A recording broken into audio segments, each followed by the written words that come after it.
Hello students, welcome to the second PUC online classes of Gopalswamy PU College, Mysore. I am Suma, economics lecturer. In today's session, let us discuss about the topic of paradox of thrift.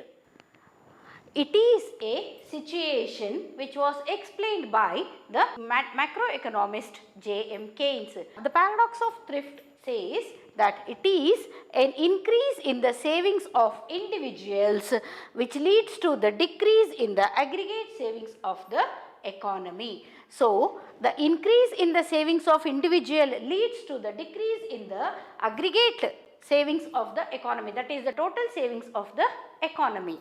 It is when every individual who is intending to spend the money in the consumption, when there is a situation of economic downturn, the individuals tend to increase their savings. The overall increase in the savings of individual definitely leads the total savings of the income of the economy. I will explain how it happens.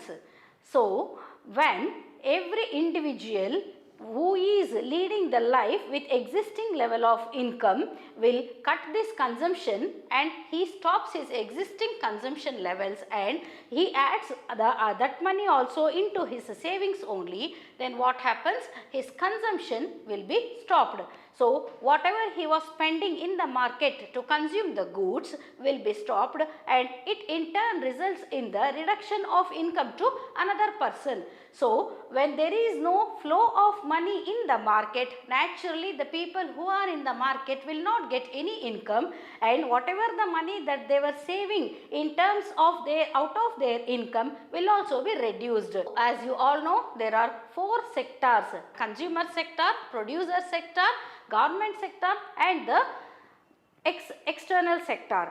So, here what happens when once the market finds a decline in the demand for their goods because of the increase in the savings of the individuals, naturally the production will be stopped and this production sector, if it stops, what happens? Lots of the people who are into the trading activities will also lose their income.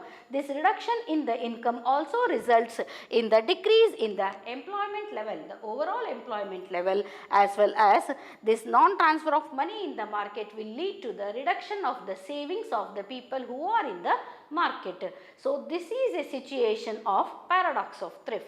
In America, during the time of recession, what happened? The overall savings of the economy reduced from the overall savings of the individuals in that economy increased from 2.9% to 5%, and this situation was then observed by J.M. Keynes and he explained the reasons for it. So, the reason is that when every individual tend to increase his savings, naturally the overall savings of the economy decreases and this is known as paradox of thrift. This is an important topic and an important question and you can get it in your examination also. This concept, as you all know, was popularized by J.M. Keynes and he says that if the individuals tend to increase their savings, definitely it leads to the reduction in the demand for the products and ultimately it results in the low growth of economy. So, the economical development will be definitely disturbed and during the time of recession, therefore, it is not said that for individuals not to increase their savings.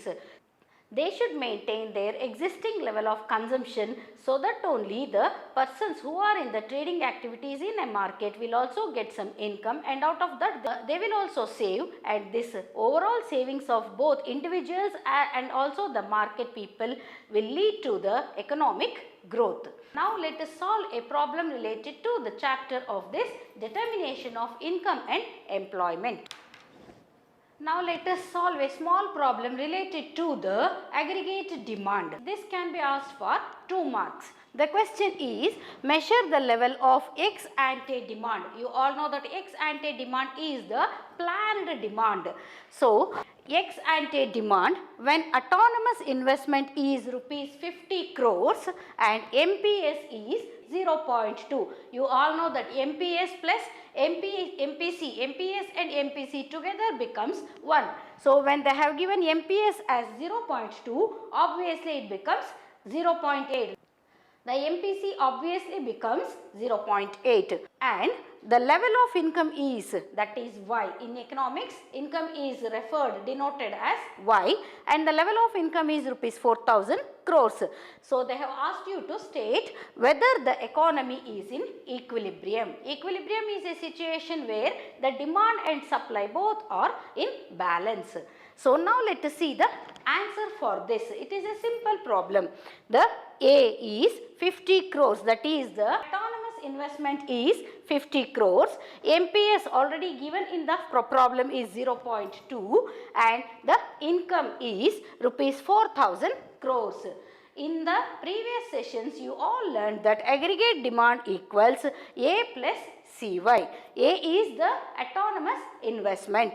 So, autonomous investment is 50 crores plus C is the consumption, that is marginal propensity to consume. They have given you the marginal propensity to save as 0.2. Then together the marginal propensity to consume and marginal propensity to save become 1 and therefore the difference between the marginal propensity to save, that is 0.2 and 1 is 0.8. So it is 0.8 multiplied by the income. 50 plus 0.8 multiplied by 4,000 is 3,200 and the total value is 3,250. As rupees 3,250 is less than 4,000, the income, the level of income is 4,000. As rupees 3,250 is less than 4,000, AD, that is aggregate demand, is less than Y and that is aggregate demand is not equal to the aggregate supply. So therefore the economy is not in equilibrium. I end up today's session with a thought for the day. Today's thought for the day is reading is to mind as exercise is to body. The reading is known as the king of habits.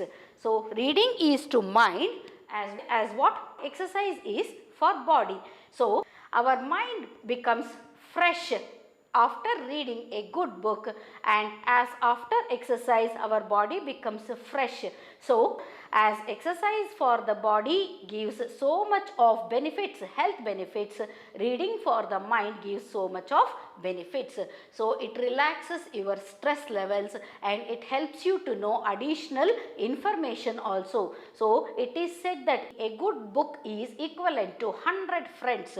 So you all should develop the habit of the reading. Being students, the habit of reading is very important because the more you are into the reading of the books, the knowledge that you acquire is also more. With the help of this knowledge, you can explore the world and you can go to any of the places.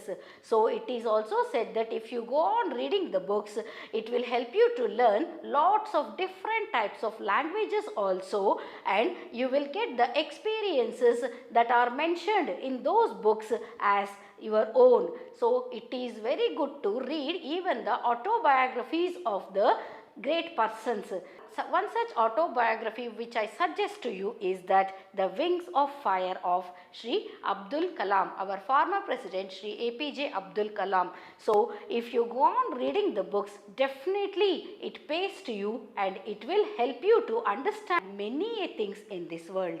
So with this I conclude this session. Thank you.